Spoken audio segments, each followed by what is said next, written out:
আপনারা হয়তো অনেকেই অবগত আছেন আমাদের আবু সাইদ ভাই আজব সংসার। ইনি কিন্তু অনেক সুন্দর গান গায়। আপনারা ইতিপূর্বে ওনার পেজে হয়তো এরকম গান আপলোড হয়েছে, আপনারা শুনতে পেয়েছেন।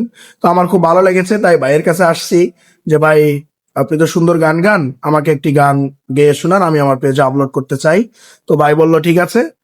তুমি বিনে অকুল পরাণ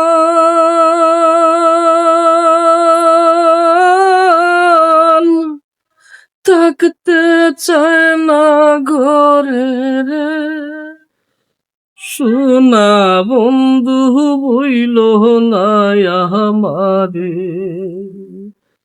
আমি এই মিনতি করি রে, এই নতি করি রে, সোনা বন্ধু বইল না আমারে।